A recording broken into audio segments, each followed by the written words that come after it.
Hello, everyone, and welcome to episode number 23 of the Unofficial Rogue Company Podcast, Broguecast. I'm here with Co-Reed. I'm here with Dirt Lord. Here with Garbo. And I'm here with Griffin.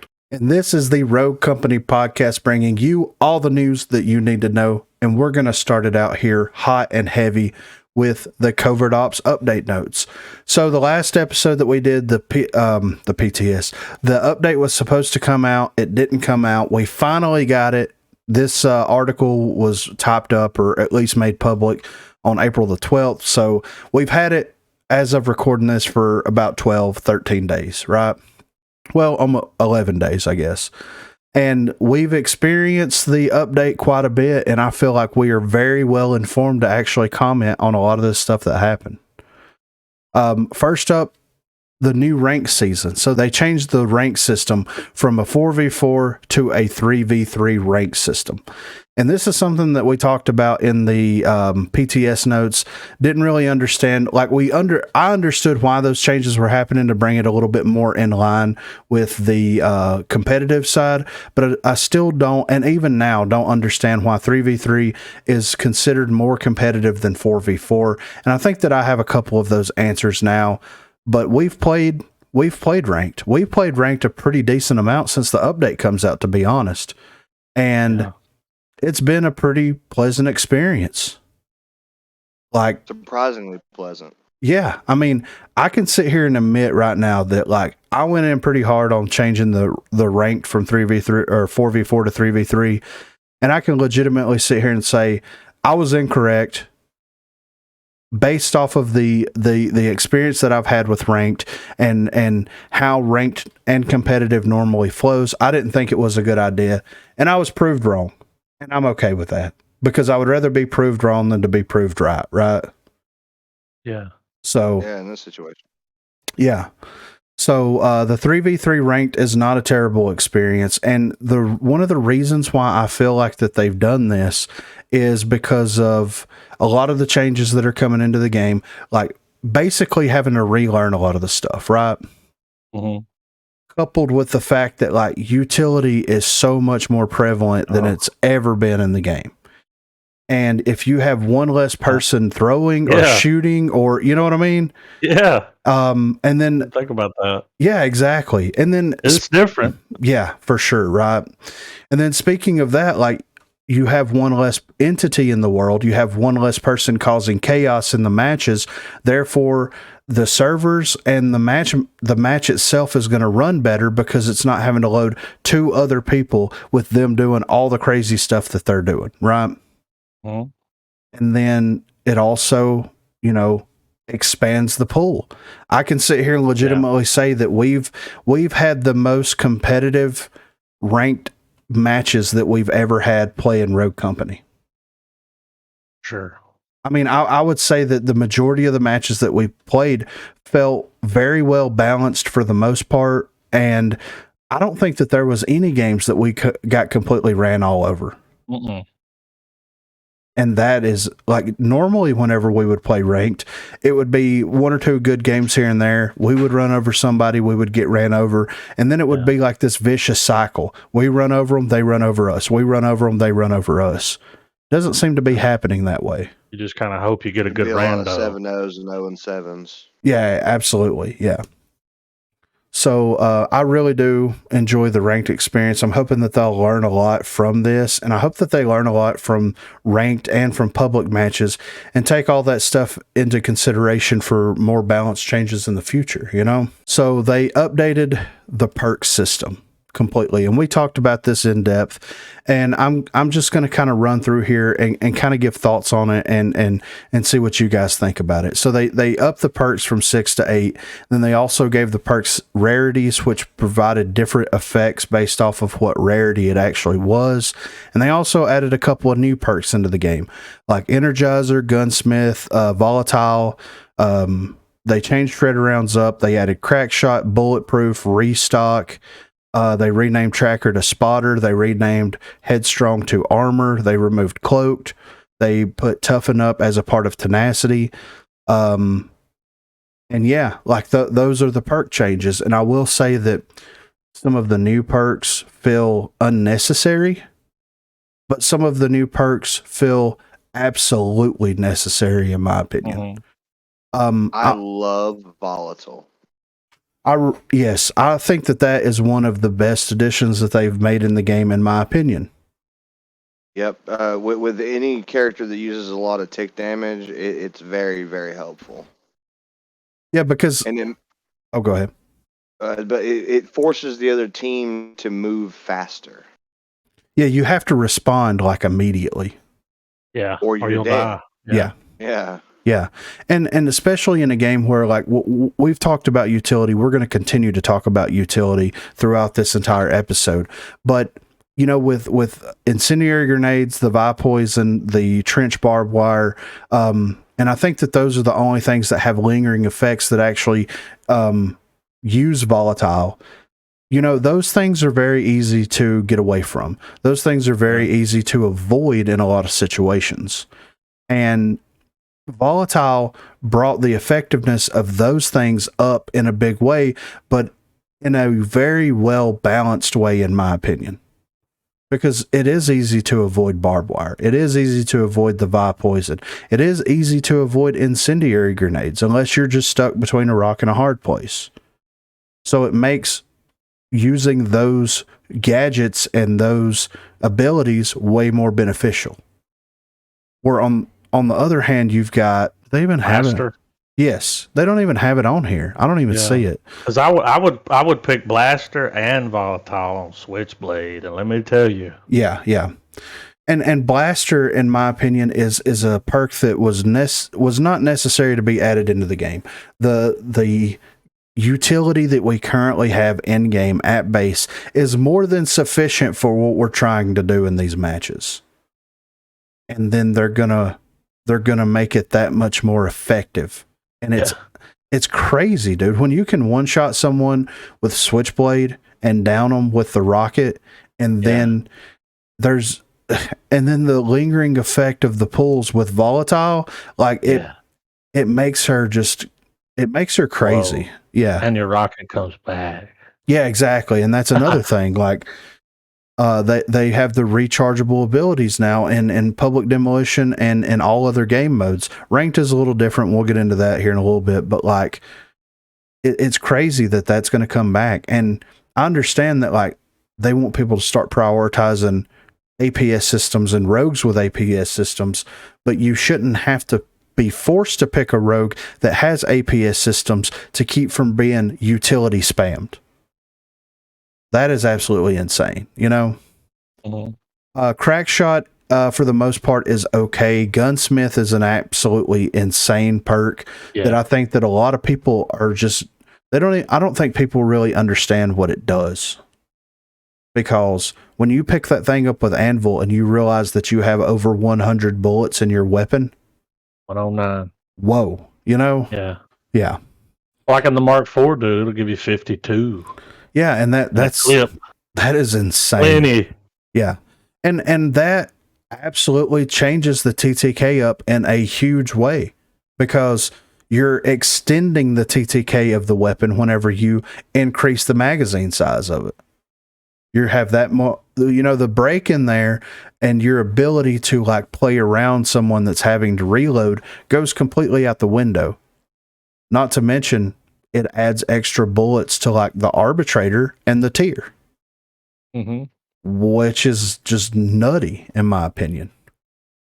But bulletproof makes sense. I do like having that extra protection to body shots, because, you know, with them adjusting the weapons that they've been doing over the past year, it feels like it's absolutely necessary. And I kind of wish that more rogues had access to it, in my opinion. Yeah. And I do like them putting Toughen Up inside of Tenacity. I like that a lot. Just get rid of Toughen Up, make it a part of Tenacity, and negate some of that melee damage just a little bit, you know? But on the whole, I think that the perk system, it does need tweaks. It does need changes to it. And there have been changes since, and we'll go into that. But I do think for the most part that a lot of the perks do make sense, and I like what they're doing with them. But I think that some of them either need to be completely removed, or they need to be possibly reworked into something else. And I think if that happens, then that would help out a ton, especially with like blaster and stuff like that. It's crazy. Have y'all seen or noticed any like problem perks that feels just like completely unnecessary? I don't know about a problem, but shredder rounds are useful now. I mean, Yeah, I never bought those before, dude, because it was like it only did damage to like the shield and stuff, right? Like, yeah. it was like, well, okay. I mean, but Very now it useful, rips especially if armor. you're going against a fucking anvil. Yeah. And now more people have access to armor, and since there's different levels of armor, it absolutely makes sense that they would have a perk that kind of counteracts that. And that's kind of like to be at like a tactical, like hero-based third-person cover-based shooter. Like you have to have gives and takes, right? And I feel like having the armor and having it not be repairable is okay. It's also okay to have something like shredder rounds where it does increase damage to armor.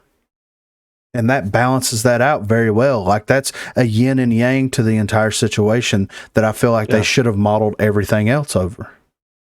If you're going to give us blaster, then they should have either decreased the utility damage or they should have increased the tenacity and gave tenacity to more rogues to negate some of that, but they didn't, you know? Mm-hmm. So I'm very interested to see for that mid-season update, which we do have some information about that, but there's no balance changes in there. But for that mid-season update, I am interested to see what they do with the perks specifically. Speed and toughness, on the other hand, is a whole nother monster. Yeah. And it is very, very recognizable within the game of how the speed and the toughness affects everything that you're used to in what I would consider a positive way. Because having a 5 toughness and having that extra damage resistance to characters that makes sense to have that type of ability, and also giving speed to characters that makes sense to have that, it makes it flow in a different way, and you kind of have to approach situations in a much, much different way. And I've been enjoying it. I've been enjoying trying different things to the point where we discovered something, you know? Yeah. Like we discovered, we figured out that Dahlia can stack this stuff and become either the toughest or the fastest rogue in the game. Yep.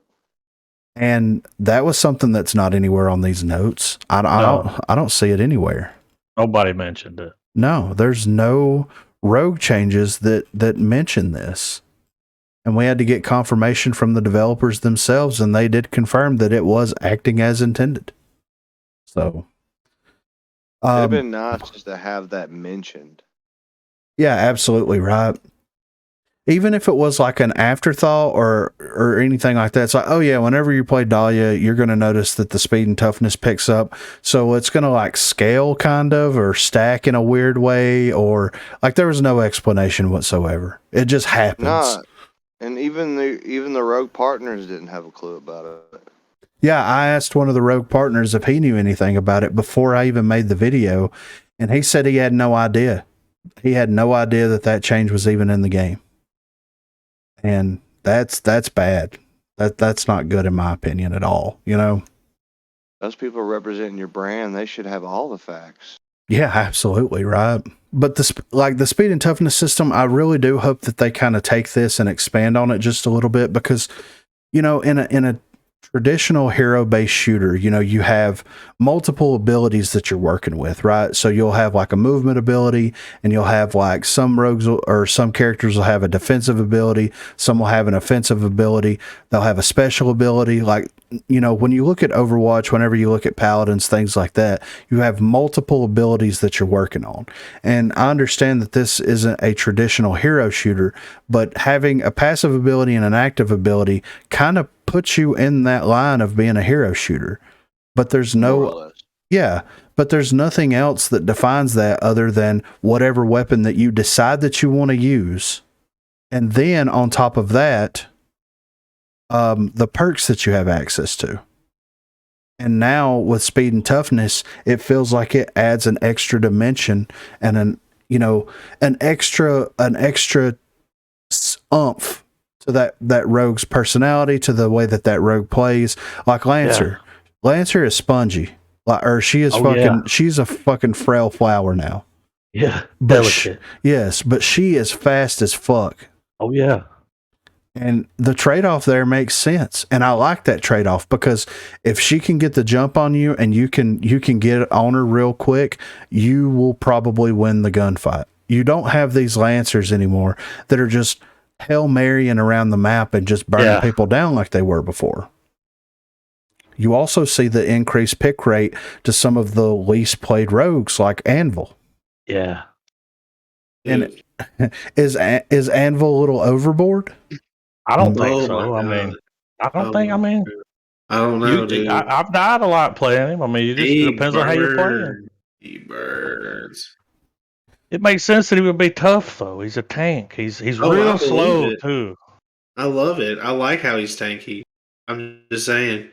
He's tanky. Yeah. Big time. And one of the coolest Lancer moves was you could land damn near, like, maybe hit your ability, but you could get in there and plant the bomb.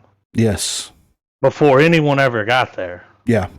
And then you just hold it down. If it's a team you're having a hard time, locking the site down. Yeah. That was a big play. Yeah. We did that a few times, and it helped. Like, yeah. I mean, we could just plant this bitch. Hold it. Exactly. And to me, like, some people want to say that, like, with the speed and toughness, it takes away from the tactical aspect of the game. But in my opinion, being able to have a character adds to it. Exactly. Being able to have a character that can do something like that and change up your play style dynamically while the match is happening based off of that rogue's specific abilities, perks, and now their speed and toughness adds a whole new dimension to playing the game. Well, like, we're over here thinking about the team comp now. Before, dude, we could just pick anyone and play. Yeah, exactly. It didn't matter, really. I mean, but we're over here like, Yeah. Is the team sweaty? Because we can go sweaty. Yeah, exactly.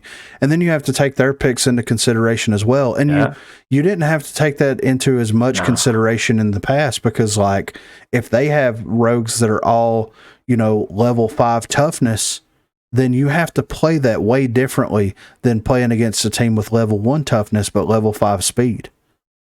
You have to you have to prepare for it, because we've played against a team the other night where it was a team of full, like, almost all level 5 speed, and then they had a cannon, which was a level 5 toughness. And all SMGs, just... Yeah, and running and gunning, but... You change your play style up a little bit and you prepare for it to happen with as squishy as they are. I mean, it didn't pan out for them. Exactly. I mean, and that's what is very interesting about playing the game, especially right now, right after the changes happen, because people are still discovering it, Yeah. So I really hope that they introduce other things into this system, like the speed and toughness. I really do think that they could bring a lot of the perks and stuff out of the game and incorporate it into something like this, like padded steps, for example. That's the first one that comes to mind. Yeah, you could take padded steps as a perk out, and then you could give rogues different audio levels, like dynamic audio levels, to their footsteps that they make. Like Anvil, he's going to be louder. Yes, exactly. Bigger dude. Yeah. But then you have someone like Lancer, for example, and no, I'm not saying like make her footsteps, whether she's running or walking, completely inaudible. Like, I'm not saying that at all, but I'm saying it would make sense that she's lighter on her feet and she wouldn't make as much noise. That would add an extra dynamic to it, because before, like right now in the game, I can move up to a site to defend it, and I can tell you exactly how many people are pushing that site based off of the footsteps. If you had someone that was pushing with an anvil, then maybe you hear the anvil's heavy footsteps way over the other rogue, and then you should be louder. Exactly. Yeah. So same thing with tenacity. You could definitely, because different rogues should be able to tank explosives in different ways. And you could incorporate tenacity into a speed and toughness type system. You could put cloaked in there. So cloaked originally came out to where it denied all reveals, and then they changed it where it reduces the duration of reveals. Well, why can't you work the duration of reveals into a system like this?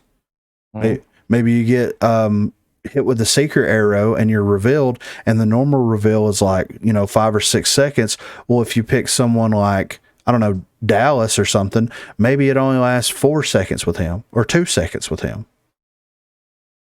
They could definitely do something like that.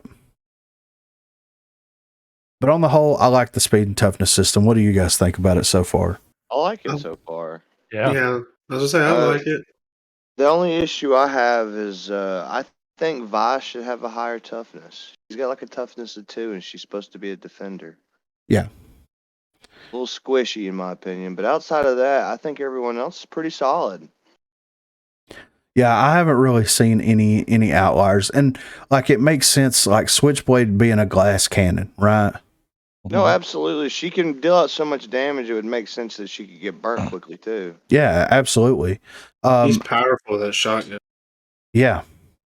And same thing with like Seeker. Seeker is a very powerful rogue as well, but he's got a level 1 toughness. But his speed's very high. It makes sense that it's that way. And then a lot of like, you've got Dahlia, you've got Ronin, and I think that there's a couple other ones that are just like 3 and 3. They're just right in the middle. They feel good like that. That's where they should be, and it feels right. And you kind of notice the difference, but not really, because 5% damage reduction is nothing compared to 15% damage reduction. Yeah. So, well, it's like you said, man. I'm all right with changing the time to kill as long as you do it like this, the right way. Yeah, absolutely, man. Not just across the board. Yeah, right. That wasn't fun. But this is fun. It's a fresh take. It's add something interesting. Kind of getting stale. I mean, yeah. So for the gadget and weapon changes, they reduced the max deployable count for sticky sensors from 3 down to 2 for respawn modes, I'm assuming. And then the cluster smoke now deploys faster and remove the unintentional slow off of level 2 upgrade. I haven't played with Fixer all that much or played against Fixer all that much to really notice that. And I don't play a lot of respawn mode, so the sticky sensor doesn't make a whole lot of, it doesn't really affect me all that much, Then they done a ton of weapon changes, and I'll hit the high notes here. So they increased a lot of the headshot damage for the snipers to deal with the armor, the toughness, and the bulletproof stuff. And it makes sense why they did that, and I'm okay with it. Like snipers is a completely different topic that we could get onto, but I think that snipers should be a one shot down to the head. It shouldn't be as easy to make that one shot happen, but it should always be a one shot down to the head, in my opinion. For the devotion, they had to reduce the headshot damage for that because of the crack shot perk. The arbitrator, they reduced the range by 2 meters, and the damage at long range has been reduced. And with 3 bullets, it's not noticeable that they did anything to it because you're getting hit with 3 as opposed to 2. But if you're playing against someone that doesn't have access to gunsmith, then you can feel that the arbitrator it's still deadly. It's still good. It's just way more risk than it was before. You got to hit their head. Yeah, for sure. I mean, but if you do that, it's on. Control Alt Delete. Yeah, for real. Yeah. The objection, though, they changed the body shot damage from 12 down to 11, and then they increased the fall off damage at medium and long ranges. And this weapon feels where it needs to be at right now, in my opinion. I liked it. Yeah. When I was running, I was like, yeah, this is nice. Yeah. You don't feel like you're getting burnt down from across the map with it anymore, but at that close range, it is melting. Works. Yeah, it's melting people still.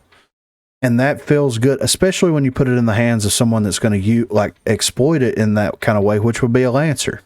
Yeah. And with her squishiness, you're able to turn on her quick smart and just like burn her down before she can burn you down if you know what's happening.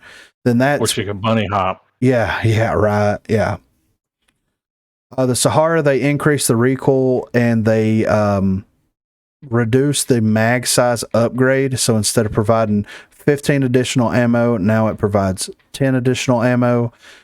And that makes sense because a lot of the people that have access to the Sahara by default also has a gunsmith, which increases that magazine size. So it's a trade-off. I get what they're doing there, and it makes sense, The KA-30 is still a beamer. They reduced the range by 3 meters and the headshot damage reduced from 29 down to 27, but it still feels good. It still feels very reliable, and I hope that they're done tweaking that gun along with the Sahara and a lot of the other weapons. And then they've done a ton of headshot damage reduction from a lot of the SMGs, from the Mark IV, the Aaron, the MXR, the Devotion, and the Maul, specifically to combat against the crack shot perk, but also just to make the time to kill just a little bit longer. You know what I mean? Yeah. And it feels good. It feels great. It does. Yeah. So, they added human backfill to STRIKEOUT. I didn't know that they did that. I didn't notice that before. So Does it work? Yeah, I know, right? Human backfill was their be all end all way of fixing matchmaking, and it has done nothing but just completely destroy. Nobody gets in. We'll get to the end of a game and we'll have like 10 people that tried to join. Yeah. Yeah. I don't know if it's not letting them join or they don't hang around. You would think at least one of those people would stick around. Yeah, for sure. Yeah. I mean, I don't know. 8 times in a match, you'll see so-and-so is here to save the day, and then they never connect, never pick a character. I wonder if Well- that's that retrying. Like Well- they're trying to load and it's like retrying. Well, earlier when I was trying to play Rogue Company today, I couldn't even get into a game, and every time that I got launched into a game, it automatically disconnected me. So, I I feel bet that was the might- backfill. yeah. It might be, the 'Cause servers. it seems on the like there's backfill. something wrong with it. It Yeah. worked for a little bit. Yeah. If you're going in solo, like it took me 7 to 8 minutes, and then even then, That's like, ridiculous. when it launched me in, it immediately kicked me out. I couldn't get into a demolition game. I had to go to skirmish dodgeball and play. Yeah, that's nuts. That's Makes me absolutely wonder if that's insane. broken. Yeah, it 'Cause- sounds like it is. You We know? just haven't had someone fill like it keeps saying. But in like the last week, that you never get that extra person. No. Never. They never fill. No, they don't. It says another Like one and another one. they and enter another in, one. like, they literally launch Yeah. in and disconnect. All While default they're trying Dallas to standing connect. in the plane. Yeah. Like, See, if it's that if they're not allowing them to join, they need to fix that shit with their servers or whatever it is. And if it's that people aren't sticking around, I think they need to offer a little something extra Yeah. for people to want to stick around. give Like I more understand XP. Yeah, dude. it already doesn't count against you if you lose, which is great. It shouldn't. But maybe double the XP for people Double who it. want to stick around. That'd be great.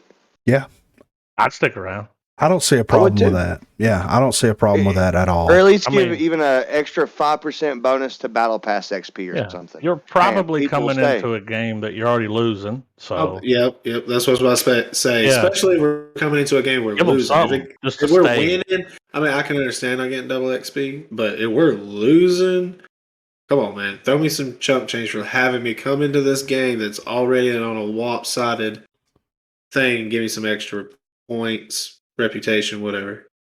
I think it's broken. Because it's like the way that it's timed out, it's the same. Like, Yeah. it'll say someone's joining. You'll see the default Dallas standing in the plane holding the gun, but there's no gun there. And then it just leaves. Yeah, And right. it's always the same amount of time. Like it's almost like clockwork.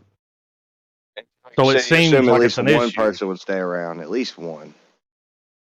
It seemed to me that it was easier to get a squad to go into games than it was for a solo to launch games. Because then again, like right now, I think a lot of solo players are getting re-queued into these, games that already people are disconnecting in, and that's where the whole like disconnecting thing is happening. Because I mean, 9 out of 10, we're running 3-4 stack. Yeah. So Could like, be that when he was queuing earlier and it took him that long to get into a game, he could have joined 6 games. and Yeah, just not never even joined know it. it. Yeah. Yeah. Retrying. Kicked you Yeah. out. Retrying. Thing's didn't broken. even know it happened. It's Yeah. interesting.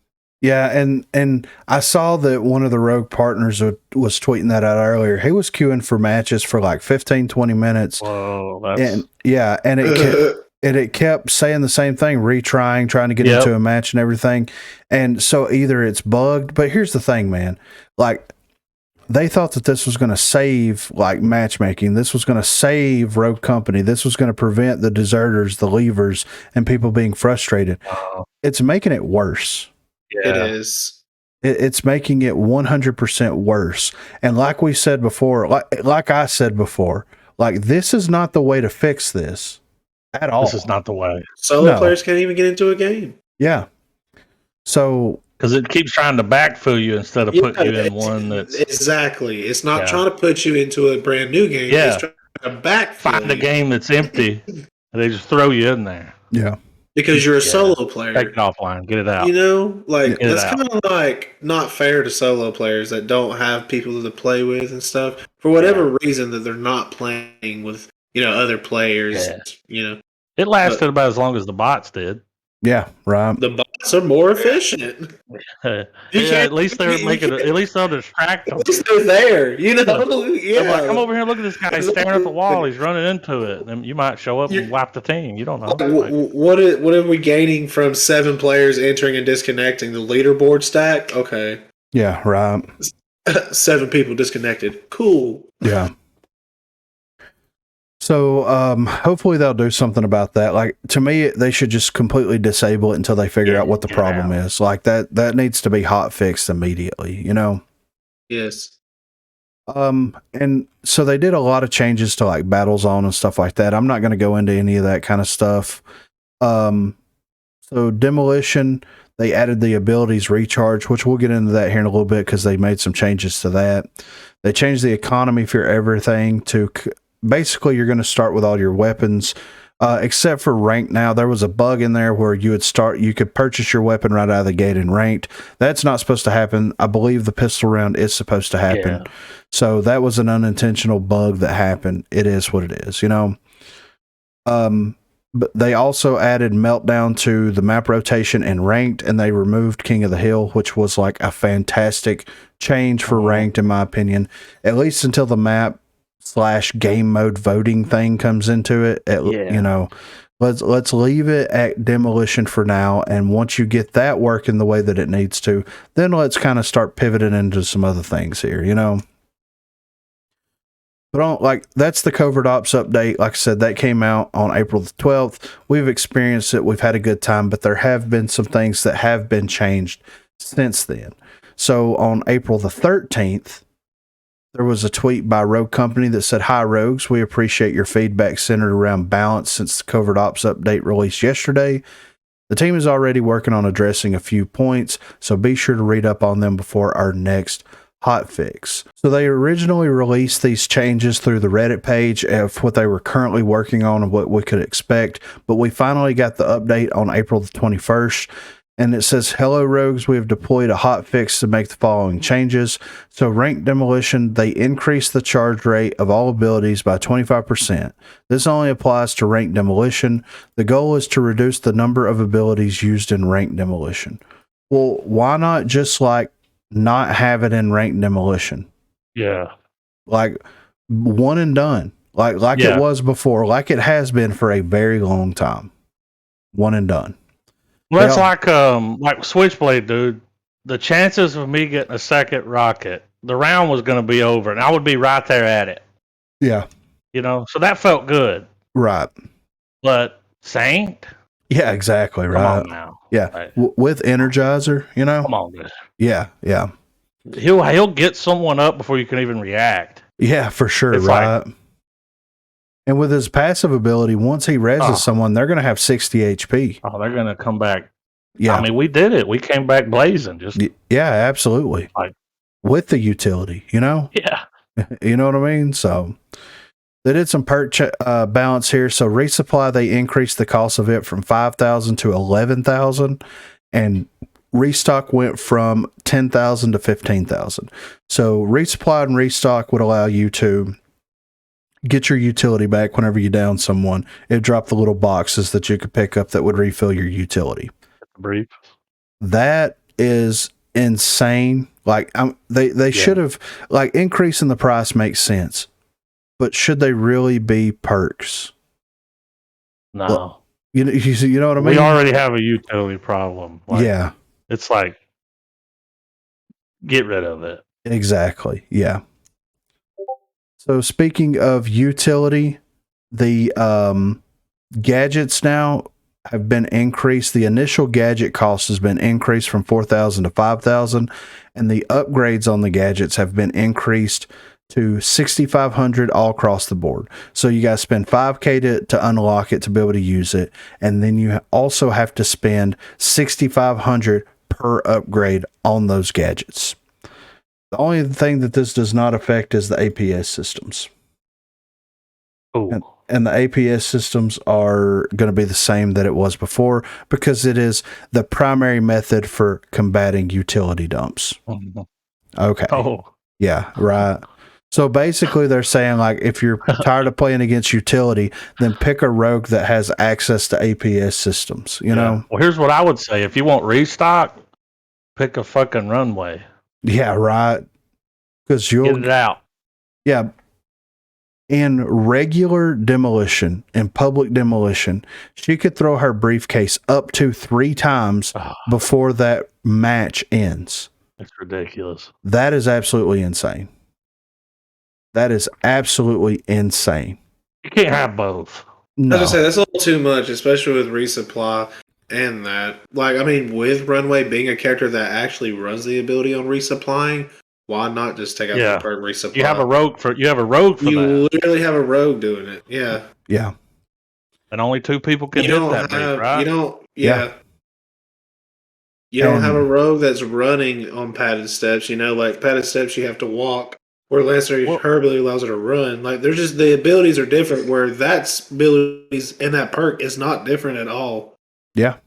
Well, I think I know when we're like, how do they have so many? That's probably why they're running these perks. Yeah. Yeah. Resupply. And running a runway. And got the runway. Yeah. Yeah. Forget about it. Yeah, exactly. All they gotta do is run over our bodies and pick it up. Like, they don't actually have to physically pick stuff up, you know? Yeah. So, and they did more perk changes. So they did perk balance where they changed the monetary values of the perks. They also did some balance changes to the perks themselves. So for Energize, the rare version, the charge rate reduction has been reduced from 20 to 15%. Epic is 30 to 20%. And Legendary is 40 to 25%. Here's what I'm going to say about Energize before I move on. Energize is an okay perk to have in the game if people can't recharge their abilities. If Energizer unlocks the ability for your rogue to be able to recharge your ability, and then you have this much of a rate at which you're recharging it, where you have to invest in having the second rocket and having the second Dema Blast, then I'm okay with that because you'll know that going into the game. Well, like with Saint, he's got Energize. Does he really need Lifeline and Helping Hand? Exactly. Like, because if you get all 3 of those, it's over. Holy shit! Yeah, it's over. It's super fast. And you're getting that money. You're getting that 1,500 every time you revive. Yeah. And a 1.5 second. I mean, does it really need it all? Like, I mean, honestly, I wouldn't even go for Energize. I would just grab Lifeline and. Well, but after you do a couple of revives, you're gonna have the cash. Yeah, absolutely. Oh, yeah. When it gets later game. Yeah. I mean, yeah, it'd be nice. But like, let me get my melee weapon. I mean, but now I got enough to buy Energize. When I think Saint and I run Saint, I want to get the fastest things immediately to revive y'all. Like, I mean, I do it every time. Like, sometimes I'll Lifeline skip. Helping him first. Exactly. I was gonna say I'll skip grabbing the C4 and stuff. Like, I'll buy my gun and then I'll just wait. You're playing a healer. Exactly. He's got an identity again. Yeah. Yes. Yeah. He literally picks up the character in like 0.2 seconds. Yeah. And I do feel like one of those 2 perks either needs to be taken away from him or they need to reduce the effectiveness of that perk specifically for Saint because because a 1.5 second revive, that's insane. If it was between 3 and 5 seconds, then it would be, at least you would have time to respond to it. You know what I mean? And then coming back with the health. Yeah, exactly. What? Yeah. You honestly don't have time to respond to it. It's so fast. It's so fast. Yeah. You literally turned away. If you're not thirsting the body when the drone comes down and your back's turned to it, oh my god, dude, you're about to get ripped. There were several times Griffin got me up and I was able to get up and kill the motherfucker in front of me. Yeah. I mean, yeah. Again, like, revive oh, time, dude. did I just, you know? Yeah. How many times have we been playing against a Saint and you're dude. you're in an intense gunfight situation. The Saint ignores everyone, runs up to the down person and revives that person before you can even do anything about it. Yeah. That shouldn't even be a thing. It's instant. That shouldn't be a thing. Once that person goes down, it shouldn't cross any Saint's mind that I can stop shooting and run up here and revive this person before I go down and we've got another gun. Yeah, exactly. It's insane. So maybe they'll do something about it. They have to. I mean, they could just change like one of the perks not actually working on the drone. Keep lifeline for the drone and then keep bounce back for when he's close. For the speed. Yeah. Get it there faster. Exactly. It doesn't have, they don't have to have both perks run exactly on the drone. Like, that's kind of like what's making the drone OP. Well, I love playing Saint. Yeah, he's powerful. Like, he's really powerful right now. Yeah. It's broken. There's certain characters right now that are just extremely broke. Like, you get to the end of a game and they'll have 12 revives. It's like, dude, I mean, you like the perks are set up to pretty much run a meta with a character. Yeah. Absolutely. And then on the heels of that change, so Blaster, the rare version of it, they reduced the explosive damage multiplier from 20% down to 10%. The epic version was 30 to 20, and legendary was 40 down to 30. This is a perk that does not need to exist. This needs to be taken out immediately. Yeah. I'm telling you right now, dude, that perk with Dima is fucking amazing. Yeah. Well, and I ran Dima one time, and that was awesome. Yeah. Well, and the way that this perk seems to work is if anybody is in that, if you hit them with one of the Dima balls, right? Oh, yeah. If you hit them with one of them, it does the full damage that it could possibly do as if you were getting hit with the initial blast and all three of them. Yeah. That makes a lot of sense. It's absolutely insane, dude. And you don't have to have Energizer. You just buy Blaster. Yeah, exactly. And then he also has access to restock and resupply. So it does the same thing with the grenades. Yeah. Yep. So. I mean, he's an explosive character anyway. So, like, I mean, I understand, like, giving him that whole blaster perk, but, like, my God, explosive damage is, like, insane with him. He comes in clutch. When there's a room full of people, it's like, oh, there's three of them in there? Yeah, right. Get ready. Yeah. We're pushing. Yeah. And then on tenacity, so the rare version of it, the reduction has been increased for the explosive damage from 10% up to 30%. And then on the epic version, it's 25% to 40%. So it still doesn't, in my opinion, it still doesn't negate enough of the explosive damage compared to the amount of utility and abilities that are completely being dumped on your body the entire match. Abilities? Yeah, exactly. And then for C4, they reduced the base damage from 125 down to 100, and the level 2 upgrade reduced the increased damage from 200 down to 150. So C4 was supposed to be that gadget that was supposed to negate tenacity completely. Now they're going back on it because they see, the utility span, and this isn't enough. This isn't enough to make it better. But this is a step in the right direction. The gadget changes should have been every single gadget, and it should have been adjusted correctly, in my opinion.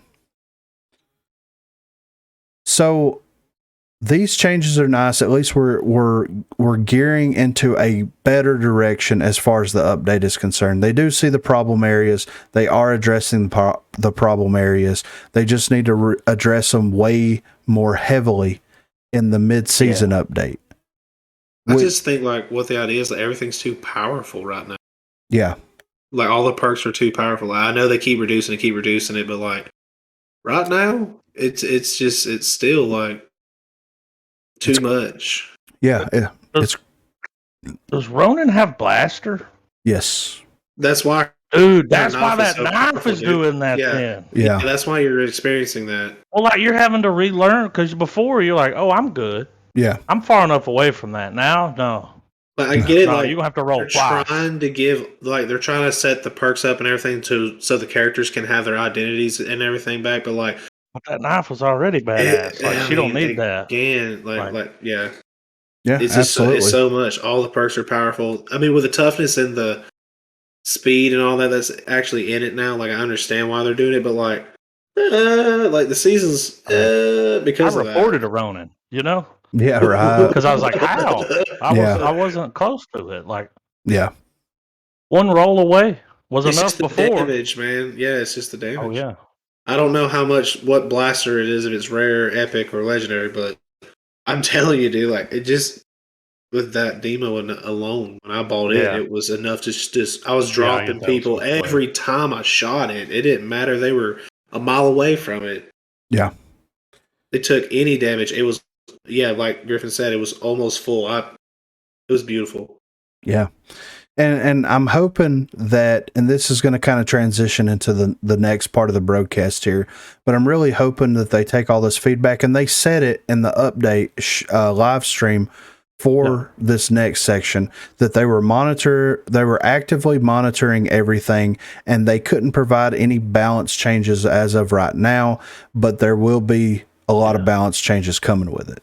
So on the heels of that, like a couple of days after the Covert Ops update came out, we got a live stream of the Rogue Rising PTS. So the update came out like April the 12th, and this happened on April the 15th, which is the fastest turnaround I think I've ever seen. Yeah. That's why they didn't have any info. Yeah, exactly. On the changes. It's like, y'all should have waited. Yeah, they definitely. This could have been a twerk. Yeah, absolutely.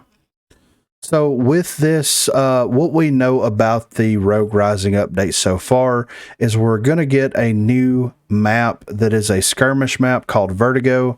I haven't played on it, but it looks pretty cool. It's got to play. Fun.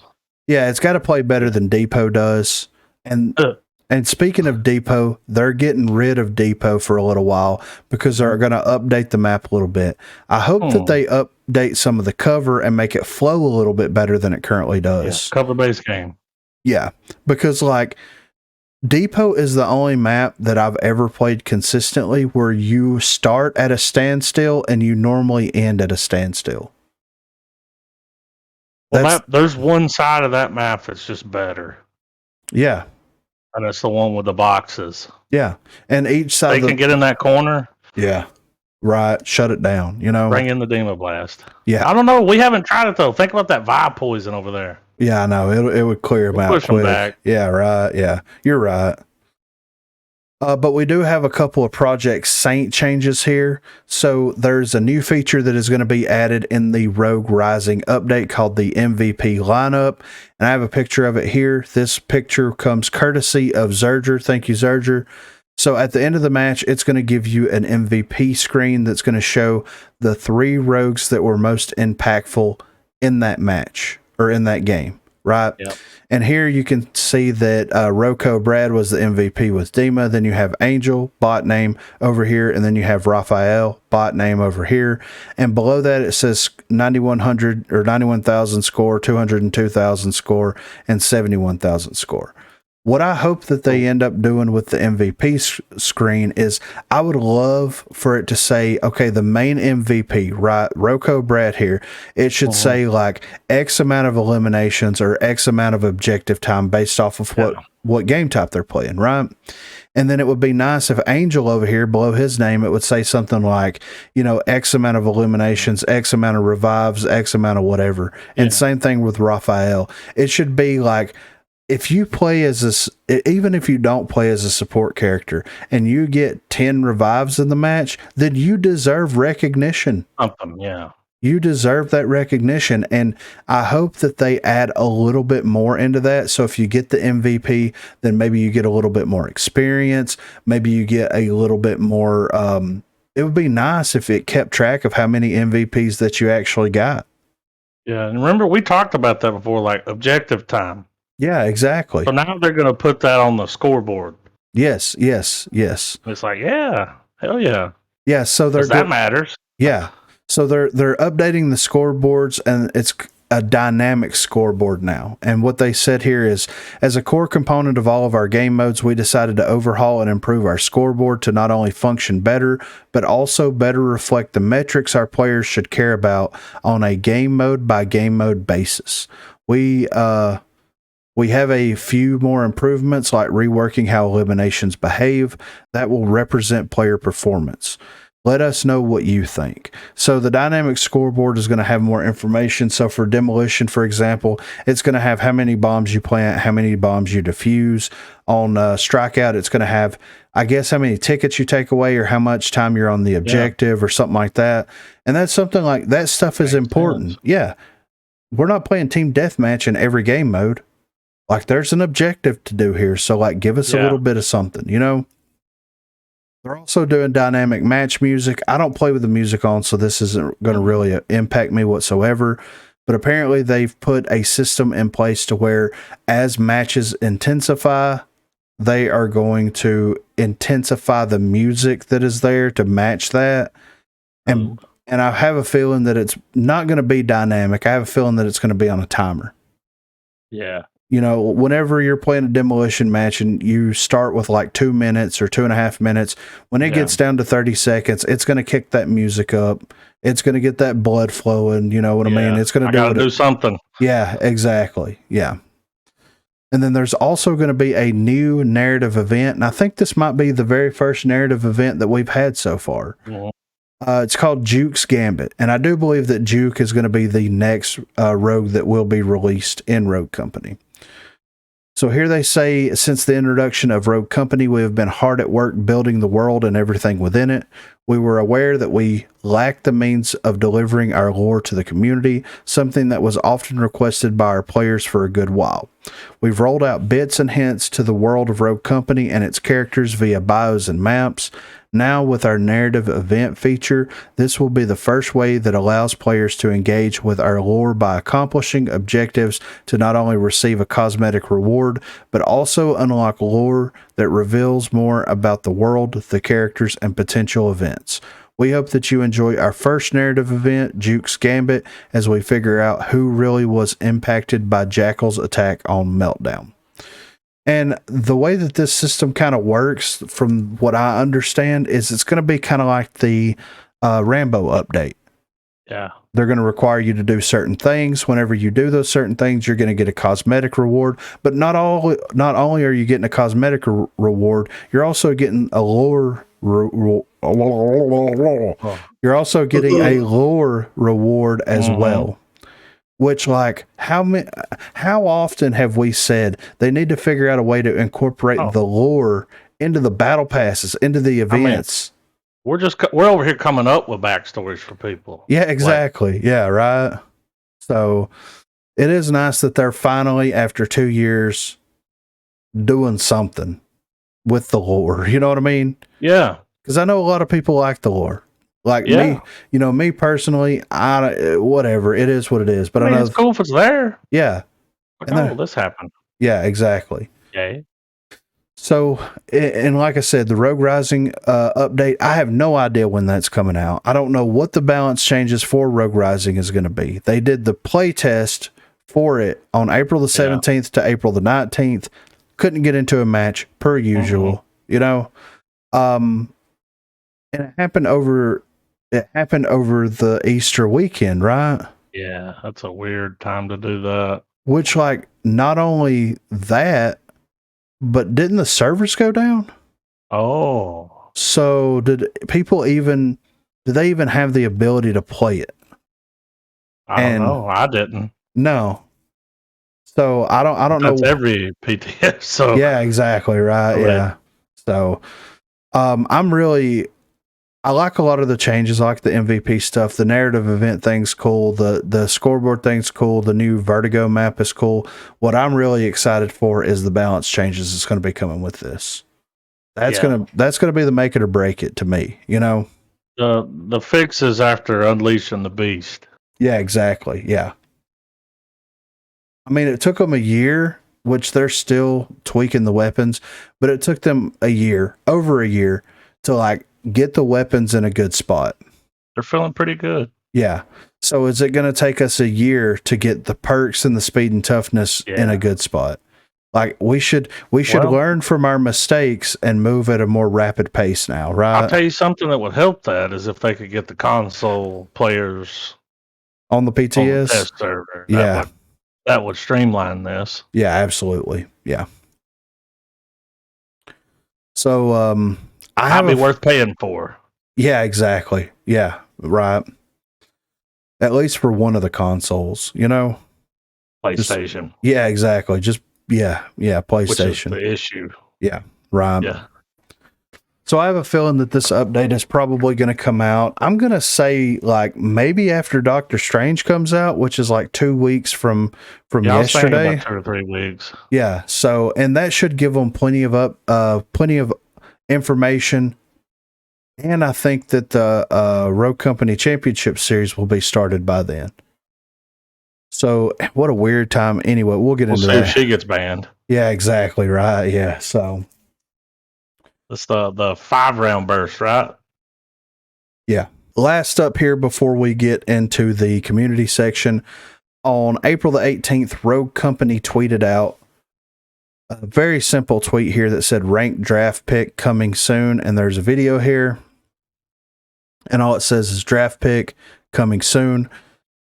That instead of reducing ranked from 4v4 down to 3v3, they should have introduced this first, saw how the game ran, saw how it felt based off of this, because this is going to change the game in a huge way. Big time. Yeah. And then if they felt like they needed to go more in line with 3v3, then make those changes in the next season update. But we're here, we're doing the thing. Yeah. So it is what it is, you know. But I cannot wait. Yeah, I can't wait for this draft pick system to come in, because that, to me, that's what's really kept me from wanting to play ranked. Because if I can pick a Lancer, and then they can pick a Lancer, then who cares? It's public. Well, it's almost like you get extra bands. You get 2. Yeah. You know, 1 each. But now, and how's that going to work? Like, it's just going to tell them you can't pick this person. So that's going to reveal, okay, they have this person. Yeah. So what it should now do, you'll even know. Yeah. What it should do. They have them. Yeah.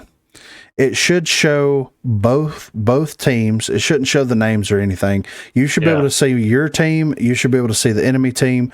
You do a ban on the enemy team. Yep. You pick, and it shows that character's icon up there, and then it moves over to the person on the enemy team. They pick one, then you pick, they pick, you pick, they pick. And they're going to have to put a trade system in there. They're going to have to. Yeah. Because if they're basing where you fall at in that pick rotation on your MMR, and exactly, yeah.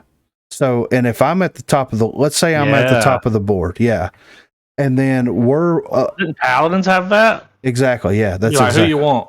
Yeah. What are we doing here? And then you pick that person to save them for somebody else. They pick you a person, you trade, everything's good in the world, you know? Hopefully you can communicate with your teammates. Yeah. And they'll probably have to put either a chat system in there. Something. Yeah, a text chat, at least on yeah. At least on that pick screen. Something. Yeah. But I'm super excited for draft pick. That's going to be next level. Interesting, dude. Yeah, absolutely.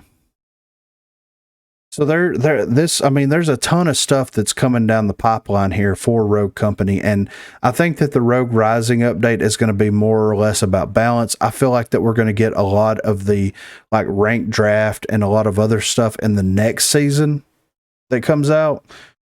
But it's interesting that they're teasing that now, unless they're going to put it in as an experimental feature on the back half of this ranked season and then go forward from there. You know what I mean?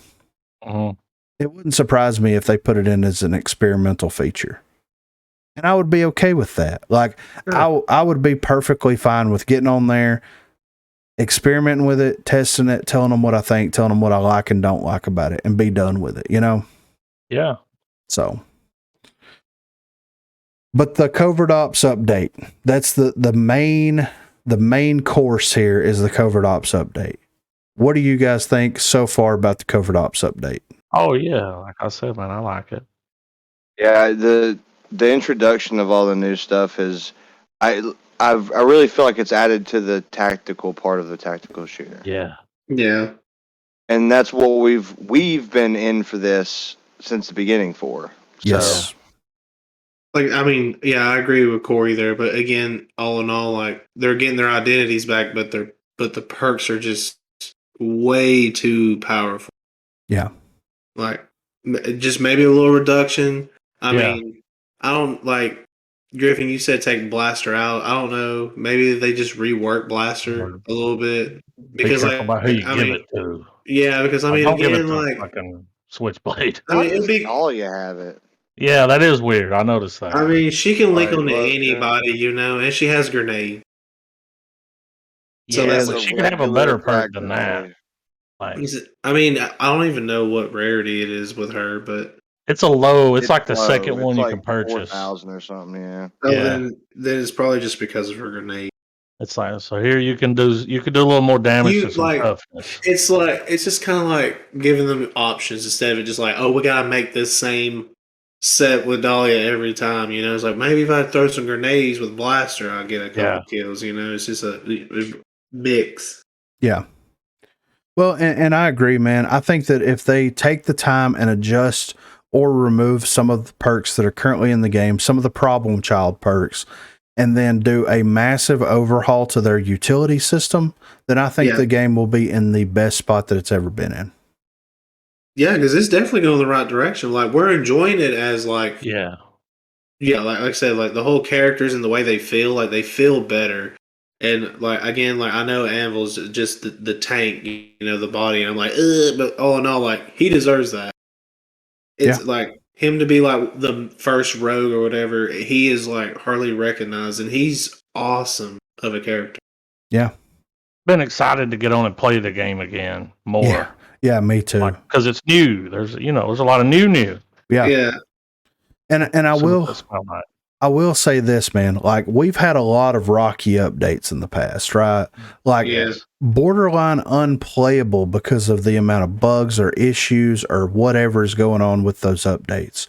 From the time this update came out until the time the servers went down, this was one of the best running, most well-received updates, in my opinion, that they've had so far. Once the servers went down, it all went to shit. Yeah. But until that point. Yeah. And that's when we did all of our ranked shit. Yeah. And we didn't have a fourth, so it was like, well, let's just fucking say fuck a rando. Yeah. And it was great. All right, guys, this is the community section of the Unofficial Rogue Company Podcast. I know that the last couple of episodes we have had some tremendous guests on here, but we are getting back to our roots in this one here, talking about all the issues that you guys see within Rogue Company. If you want to contribute in any way, please be sure to check us out on Twitter at Broguecast. You can shoot us an email, broguecast@gmail.com. Or you can join the Discord server. There is a page in there called Broguecast Contributions, and you can put them there. And we do have a couple of contributions in this episode. But we're going to start off first here with the official RCCS announcement. And I love how we've got the red lights, the sirens on each side of it. Red hands. Yeah. The Rogue Runway is now banned from competitive play in the RCCS Spring Series. Full details will be available in the Discord. So, of course, your boy had to join the Discord page. And as you can see here, this is what was posted about Runway. Due to the overwhelming issue of utility in the game and getting word from Hi-Rez that there will not be an update for Runway until after the Spring Series, but one is 100% coming. Runway will be banned from competitive play for the RCCS Spring Series until her update comes. Now, Rome put this out. You know, that's Rome's Twitter page. Rome is the one that's doing all the RCCS stuff. Oh, this came from Command. Yeah, this is. Yeah. So we do get confirmation that they are going to be making changes to Runway. And we can sit here and speculate on what those changes could be all day. I really hope that it is I really hope that they think outside the box when they're making these changes, because she is the one, in my opinion, that really brought the utility meta in full force. There was always an issue with utility. She just made it apparent that there was a problem with utility. And they went out and they banned her in the RCCS, and they banned her so hard they made a post about it. You know? Can't play her. Yeah. And I get it, man. I completely understand why she's banned. I completely understand why every time we played rank, we banned her. Because nobody wants to deal with it. Nobody wants to deal with 18 Simtex coming at you while you're trying to have a 1v3 gunfight. Nobody wants that. Even the other team. Yeah, exactly, right? Everybody's cool with it. Yeah. So I know that, like, the RCCS, here's the way that I look at it. The reason that I joined the Discord server is since the RCCS exists now, and Rome is in collaboration with First Watch Games on trying to make a competitive version of Rogue Company, then they are going to have to take the feedback of the competitive players into account when it comes to making balance changes to the rogues, to the weapons, to the gadgets, to the abilities, everything. It's like paid testers, dude, really. Exactly. And then when they come there to do the LAN, they'll be able to use their machines. They have their programs on them already, given the logs. Yeah. It's actually great. I mean, it really is. I think they get more from this than they do the test server. Yeah. That's crazy. I can see that. I can absolutely see that. Well, like, just because of this, she's banned from it, and they got to make changes to her. Yeah. That wasn't going to happen. No. Dodge it. Yeah. Yeah, just dodge it. It's fine. Just dodge it, man. Yeah. So it's very interesting and it's very fascinating, and it leads to the question that I'm going to present to you guys. So in watching a lot of update shows in the past for various games and listening to the way that developers attempt to balance the game, there's two identities when it comes to balancing stuff. On one hand, you try to balance it for the casual player to make it the best experience that it possibly can for the casual player. Then there's also the idea of balancing it for competitive and letting that balance trickle down to everybody else, right? Because if you balance it from the top, which would be the competitive, it's like trickle down economics, right? You balance it from the top. The newer players in the game and some of the players that are less skilled are going to learn all of these mechanics, and they're going to learn how to play around them eventually. So my question to you guys is, what do you think the correct path that Rogue Company could take when it comes to balancing the game? Should they balance it from a competitive standpoint, or should they balance it from a casual standpoint? Well, if it's just competitive, then it's pros. It's right. I know how to fix her. Yeah, right. The briefcase does not reload. You don't get that back. Yeah. You can drop it and hit it one time. Yeah. That's it. There's already enough shit on the map. That'd just be too, but they're going to complain about, like, well, that's just high speed. That's her. And here's the thing, like, it's, you might like when you're doing a ring around the rosy. Yeah. And you hear her throw it down, you know where she's at. Yeah. There's some risk there by throwing it out. Yeah. But just one hit on that thing, and that's it. And she can hit it. Anybody could hit it, really, but just one. Yeah. And then, because that's her ability. They can't just take her ability away. Exactly. But you can't give it back. Yeah. And I feel like it's already too far in the game for them to just do a complete rework on the briefcase. But look at the game we're playing now. I mean, it's not really the same game it was. They just changed their whole game, and now their character that they created is now broke. Yeah. Well, and it's kind of like the Vi passive ability, right? So they change Vi's passive ability up where she doesn't get the HP off of the poison anymore. She gets the HP off of actually shooting people, which is fine. Like that's an interesting way, and that's a cool way to make those balance changes for Vi specifically. They could balance Runway in a number of different ways to where, like, you hit the briefcase and you hit it one time and it goes away. You can't throw it back out. So you get an extra piece of utility and one person on your team gets an extra piece. Or you can change it to where whenever you hit the briefcase, you get a piece of non-lethal utility out of it, as opposed to the lethal utility out of it. Or they make it to where, like, if they take the Semtex away from her completely, that's the one. That changes everything. And sticky bomb. Yeah. And that's give her a bounce grenade. Yeah, raw. You still fuck shit up with that. Yeah. It's just harder to stick somebody. Yeah. So there's a ton of different ways that they could balance her, and I'm okay with that. Like whatever direction that they think is right, if they want to try it to see how it works out, okay, let's try it and see.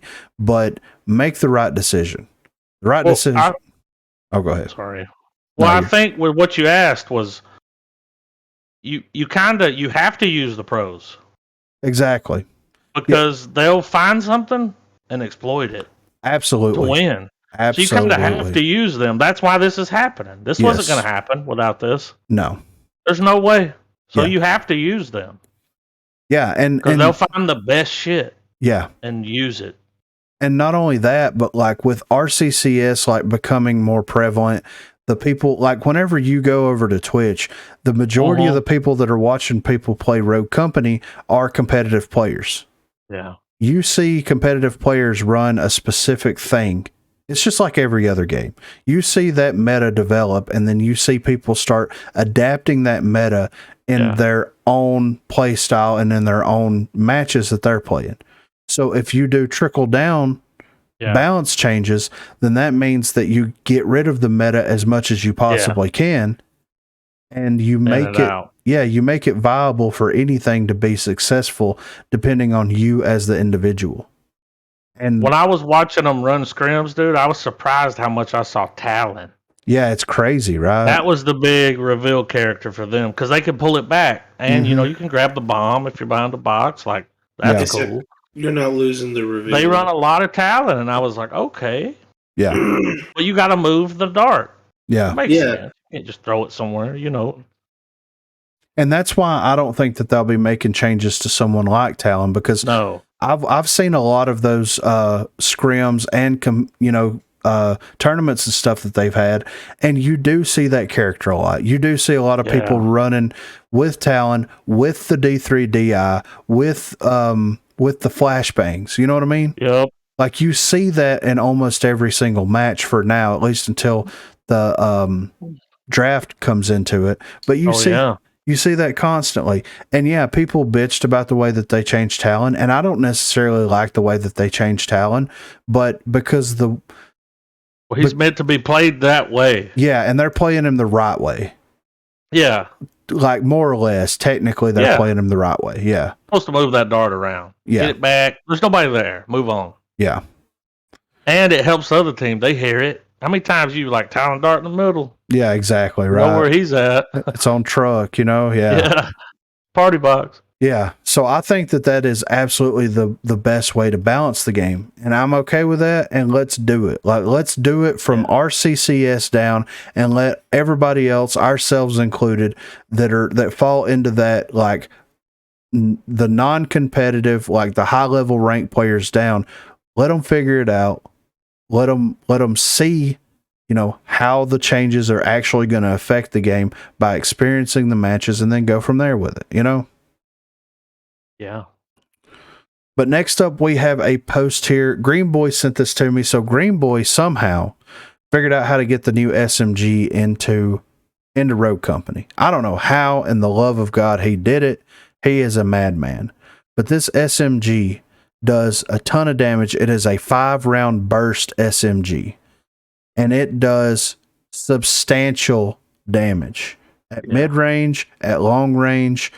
I believe here in this clip, you see him doing 8 damage at about 40 meters out based off of where he's standing. So you hit him with 5.8. So what is that, 40 damage per burst? 40, yeah, he was doing 3 bursts and they're down. Yeah. That's not counting headshots. That's absolutely insane, dude. Dude, if you aim at the belt buckle, it's going to go up to the head. Yeah. Because it looks like It's kind of pulling up to the right on the first burst. Yeah. It's pulling up to the left on the second burst, and then it's alternating between the two. The first burst is right, up right. The second is up left, up right, up left. And like, that's an interesting way for them to balance that weapon too. Like having a very unique recoil pattern like that, because you're going to have to change your drag. Oh yeah. And that's really cool. But here it shows him shooting at, I think it's 20 or 30 meters, and he's doing 12 headshot damage per bullet. So, and you get 5 in a burst. That's nutty, dude. Yeah. If you notice when he aims down sight, it's tighter. Oh yeah, way tighter. Yeah. Like it's almost like it's manageable for sure. Yeah. And there's no bloom, it looks like. So and I think that is going to be Juke's. Yeah. That's going to be Juke's SMG that's going to be introduced. And hey, I'm ready for some new weapons, man. We haven't got a new weapon since the Bishop was introduced with Umbra, So I'm ready for something new and a new SMG. New SMG. That's the Ooh, that's going to be great, man. What that hipfire do? Exactly. Right. Next up here, this was something that was posted in the Broguecast section of the Discord page. This is from Sniper Boss 388. Of course, you see this was from March the 5th. We've been having a lot of people on and stuff, and we're very grateful for having those people on here, but we're finally getting around to it, Sniper Boss. Regarding party invites, when playing in a party, I would like for a way that potential invites to know I'm in a party and be able to ask to join my party. I've had invited friends to a party and it pulls them out of their party and they need to invite their friends into the party or decline, so then add me to their party. Also, some generic responses or a typing feature when you decline an invite so you don't seem like a jerk by declining. Yeah. So I do like this a lot. I do like, if you, let's say, like, for example, I get on late and you guys are already in game playing and you guys are like, oh, just invite us, to your lobby. And I can just hit an invite to one person or the party as a whole. And it pulls, add everyone. Yeah. Pulls all you guys into one. That would be great. Could use a rework the system. Yeah, exactly. And then the biggest thing that I get from this though, is the responses, right? So if we're all 4 playing in a match and we're playing demo and Rubio invites me and I decline it, it's like, you look like a dick. Exactly. But it would be nice if you could hit decline and you could put the reason why. Or it has some little things there. I'm in a game. Yeah. Party's full. Yeah, exactly. Or like one where you add someone so if someone's online, it'll let you add them to the party. And then it just sits there until they disappear. Yeah. What would be nice if they're like, no, I'm good. I'm doing something. Yeah, right. But I think I know. Yeah. And I think that's some great stuff right there, Sniper Boss. And hopefully like Project Saint will incorporate a feature like this in the future. You know what I mean? That would be awesome, man. Well, they've put a facelift on everything else, even the shooting range. Let's get a little party invite system. Yeah. Yeah, right. And you know what else would be cool is like if you're in a party and you're searching for a game, if it just puts you in the shooting range with everybody. Oh, while you wait? Yeah. Then you could wait longer for a good game. Exactly. Mm-hmm. You're distracted. Like, why not, But then you'd have people like, I got on Rogue Company tonight, played the fucking shooting range all night. Yeah. You know what I mean? So, you know. It would be broken. Yeah. Maybe down the road. Yeah. Next up, this is from Izzy X. Says, hello, Griffin and the following Broguecast members. I wanted to mention to y'all the fact some people are still falsely banned since December. My example is Waffle. They've been banned ever since December and has been told that they were cheating and that they will not be unbanned. However, Waffle swears that they never cheated and were banned for no reason, like a log of people at the time. I'm wondering what y'all think about this. So we've talked about this several times on the broadcast about, people being banned. Yep. Here's the thing, man. Like if I got banned for cheating, even though I'm obviously not cheating, like there's hours. Yeah. There's hours of footage of me playing this game. But if I got banned, like I mean, if the developers are like, look, we're not unbanning you because we have a reason that you're cheating, then it's time to move on to another game. Yeah. At that they point. got something. Yeah. They're not just saying that. Like, yeah. And they could have I mean, if they wanted to put you on blast, like if you keep pressing them about, well, you ban me, it's like, all right, you want us to, we got a little area here in our Discord. We're going to drop the information we have here. You had this program, blah, blah, blah, whatever, you know? Yeah. I mean, if you really want it out there. Yeah. But once you get caught, that's it, man. Yeah. If you make a new account, but. Right. And I've interacted with Waffle before. I've never played with or against him, I don't think, but I've interacted with this person before on Twitter, on social media and stuff. And like the dude swears up and down that he's not cheating. Yeah, I don't know him. Yeah. I don't know. Yeah. I don't know. I don't know if they were cheating, if they had Cronus. I don't know any of that stuff. I can't, you know. He might not be cheating, but that's the thing, man, is they're not just going to ban you for nothing. And no. When all you have to say that you aren't cheating is, I swear, man, people swear a lot of things. Yeah. Right. You can't just trust to swear, man. Like, I mean, which I know it's hard to prove or disprove, but man, you know, like, I just go play something else. Yeah. I mean, if they have programs installed on here with the game that will, you know, that will detect send a message. Yes. Yeah. Yeah. So, and I think that he's a controller player. I don't know if it's a Cronus situation or, you know, if it's. I don't fuck what anyone says. Cronus is cheating. Yeah, exactly. Yeah. I don't care how you feel, how anyone feels about it. If you use a Cronus, you're a cheater. It's like taking steroids, dude. You just need to get better. Get good. Yep. I agree 100% with that, man. And it sucks, you know, and we've played against a lot of questionable people in this game. A lot. And maybe some of them were cheating, maybe some of them weren't cheating. I have no idea. Could have been server related. Who knows? I guarantee you some of them are just that good. But it's not as many as we've ran into. Yeah, exactly. Right. Yeah. There's no way that many people who are level 7 know the maps and know everything, like can just and they're not everything. Pro. Yeah, you're not in the tournament for all this money. Yeah, damn, you're good. Yeah, right.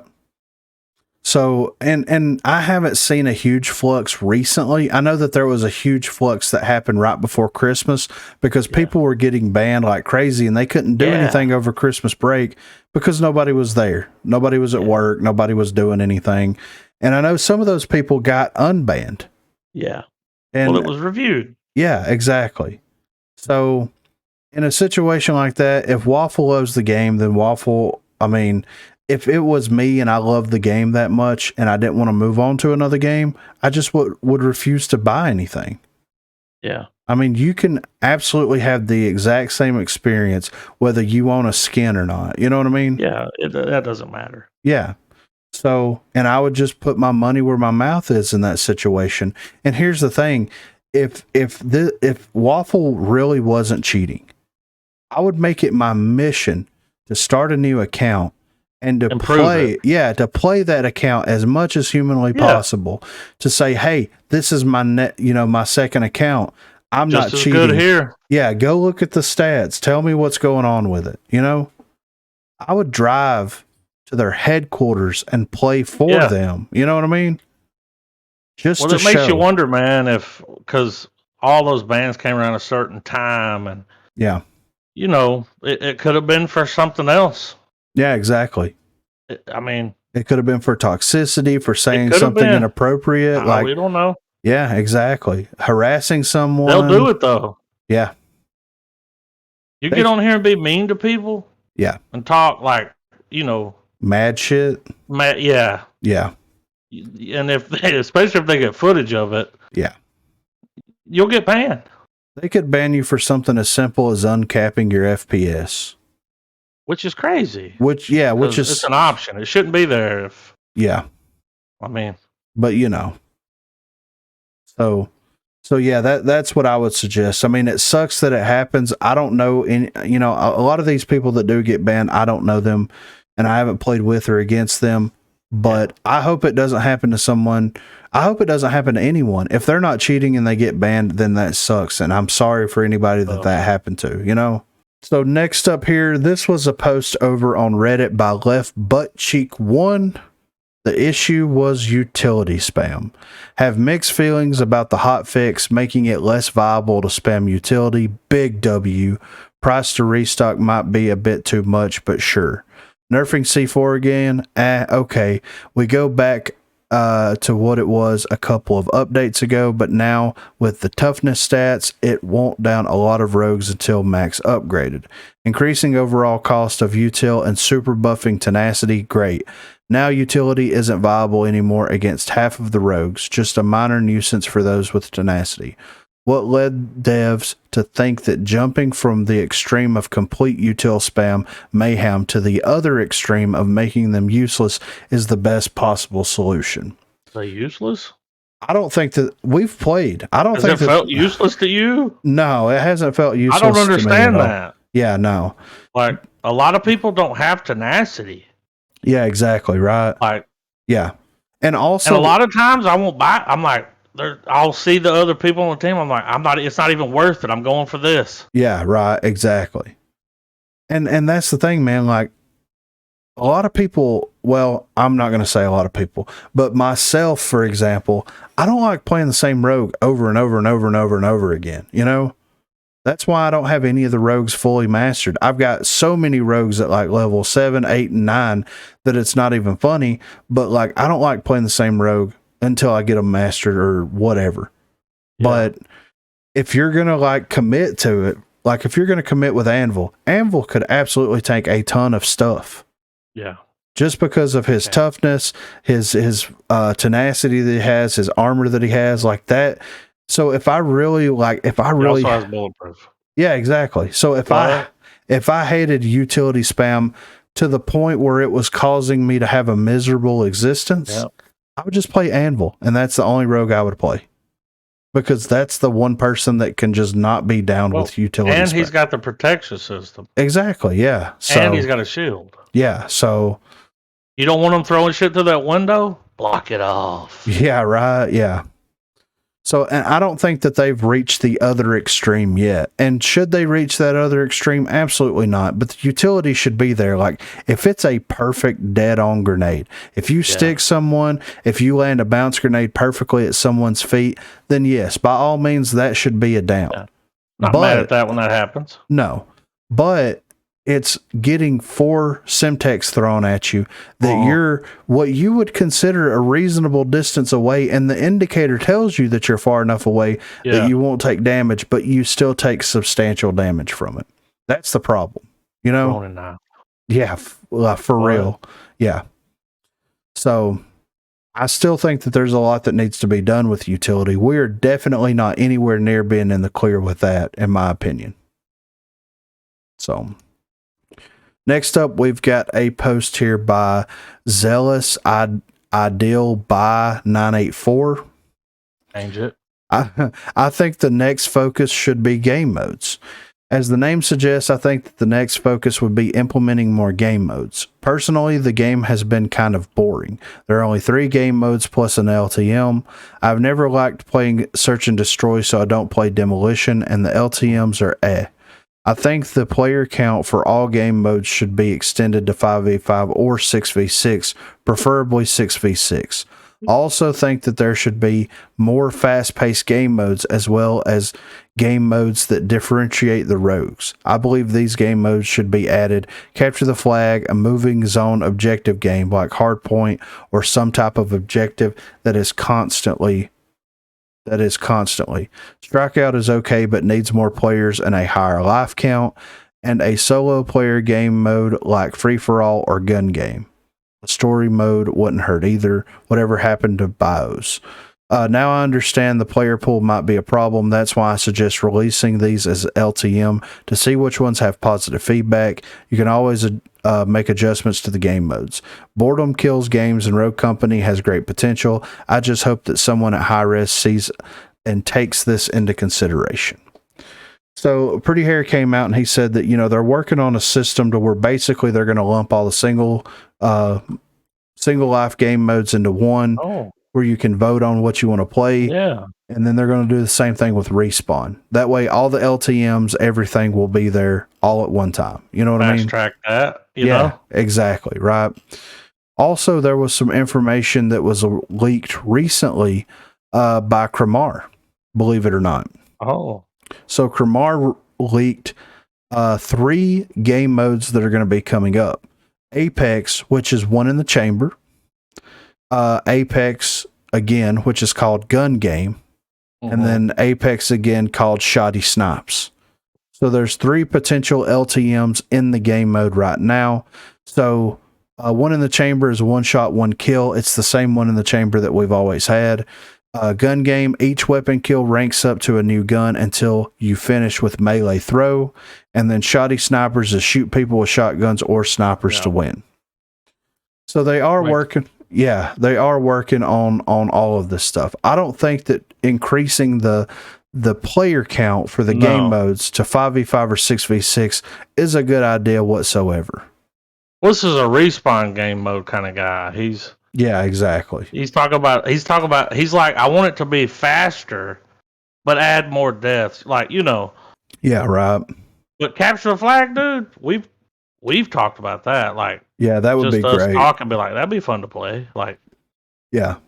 Why don't they bring some of those classic modes in? Like, yeah, I'm not really sure why they haven't, especially that one. And that doesn't have to be a Respawn mode. No, it could be a single life mode. It could be a dodgeball type thing. It could be. Would be like what is it?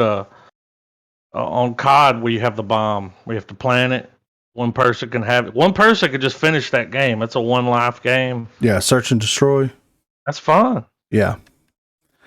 So I get what you're saying with some of these concerns here and some of these issues that you're talking about, but like I feel like the game lost its identity. It's slowly getting its identity back. I don't think increasing the amount of players that are in matches is going to help it.